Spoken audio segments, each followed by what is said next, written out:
Puji Tuhan, selamat pagi kekasih Tuhan, warga BMC dimanapun berada. Kita lanjutkan bagian yang kedua, mengenal Allah adalah kebahagiaan manusia. Mari kita berdoa. Bapa, kami mengucap syukur. Di pagi hari ini kami mau bersaat teduh merenungkan kebenaran-kebenaran-Mu. Roh Kudus pimpin kami. Beri hikmat dan marifat-Mu. Dalam nama-Mu kami berdoa dan mengucap syukur. Haleluya. Amin. Masih di dalam Yeremia pasal yang ke-9 ayat yang ke-23-24. Saya ulang sekali lagi. Beginilah firman Tuhan, janganlah orang bijaksana bermegah karena kebijaksanaannya, janganlah orang kuat bermegah karena kekuatannya, janganlah orang kaya bermegah karena kekayaannya. Tetapi siapa yang mau bermegah, baiklah bermegah karena yang berikut. Bahwa ia memahami dan mengenal aku. Akulah Tuhan yang menunjukkan kasih setia, keadilan, kebenaran di bumi. Sungguh semuanya itu kusukai, demikianlah firman Tuhan. Kekasih Tuhan, kalau kemarin kita sudah mendengar firman, bagaimana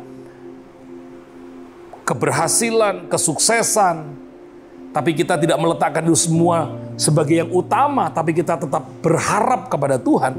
Maka bagian yang kedua ini kita melihat apa sih yang disukai Tuhan. Ternyata yang disukai Tuhan adalah saudara kita semua mengenal Tuhan dengan benar. Kalau saudara mengenal Tuhan dengan benar, maka saudara akan dibuat lebih berbahagia. Itu sebabnya di ayat yang kedua, di ayat yang ke-24, tetapi siapa yang mau bermegah, baiklah ia bermegah karena ia memahami dan mengenal aku. Jadi mengenal Tuhan, memahami Tuhan itu jauh lebih penting. Sudah sering saya katakan kepada semua kekasih Tuhan, Alkitab ini sumber bagi kita untuk mengenal Tuhan dengan benar. Alkitab itu bukan hanya true story. Alkitab bukannya life story, tapi Alkitab juga love story. Jadi orang yang memahami Alkitab ini mendorong dia untuk membawa dia akan mengenal Tuhan dengan benar. Karena dia katakan begini oleh Yeremia bahwa akulah Tuhan yang menunjukkan kasih setia, keadilan dan kebenaran di bumi. Kalau kekasih Tuhan memahami dan mengenal Tuhan yang penuh dengan kasih setia, yang penuh dengan keadilan, yang penuh dengan kebenaran, Anda nggak perlu takut lagi.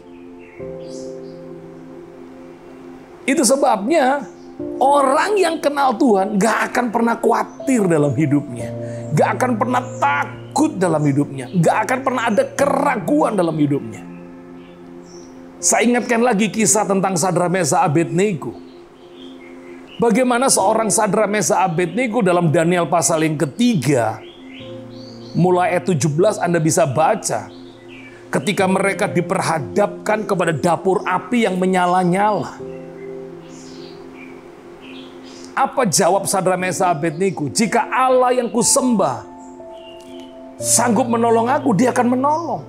Tapi jika Allah yang kusembah tidak bisa menolong aku atau tidak menolong aku tidak akan menyembah dewa manapun.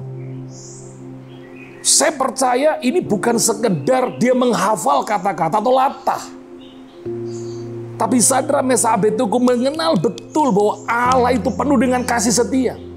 Allah itu penuh dengan keadilan. Allah itu penuh dengan kebenaran. Saya seringkali katakan bahwa Tuhan itu tidak pernah salah menolong umatnya. Sekali lagi, Allah itu tidak pernah salah menolong umatnya. Allah tidak pernah salah mengirim berkatnya. Allah tidak pernah salah memberkati manusia. Dengar baik-baik. Jadi orang yang mengenal Allah, dia akan tidak pernah ragu dalam hidupnya. Karena dia tahu dari Tuhanlah dia akan memperoleh segala yang baik. Dan biarlah di bulan ini kekasih Tuhan boleh bertumbuh dalam pengharapan yang benar kepada Tuhan. Jangan kesukaran itu lalu mematahkan semua pengharapanmu. Jangan semua masalah yang hari ini bertubi-tubi datang padamu lalu melunturkan pengharapanmu. Justru pertajam, perdalam pengenalanmu akan Tuhan. Karena mengenal Allah adalah kebahagiaan manusia. Puji Tuhan, kita akan lanjutkan dalam hari-hari yang akan datang. Dan saya rindu mengajar saudara dengan kebenaran daripada firman Tuhan. Mari kita berdoa. Bapa, terima kasih buat hari ini. Kami mengucap syukur, biarlah tuntun kami untuk mengenal Tuhan dengan lebih baik. Lewat pembacaan Alkitab, lewat pengajaran-pengajaran di gereja BMC Tuhan. Kami dibawa mengenal Tuhan dengan benar. Dan kami yakin di masa pandemi ini kami tidak akan takut dan kami percaya Tuhan tetap memelihara kami, melindungi kami, menyertai kami melakukan hal-hal yang tidak mungkin bisa kami lakukan. Terima kasih Bapa di surga, sekarang angkatlah tanganmu, terimalah berkat yang telah Bapa curahkan sejak daripada Abraham, Ishak sampai Israel mengalir dalam hidupmu. Hari ini bahkan sampai selama-lamanya dalam nama Tuhan Yesus. Percaya diberkati, sama-sama berkata, amin. Tuhan berkati kita semua. Shalom.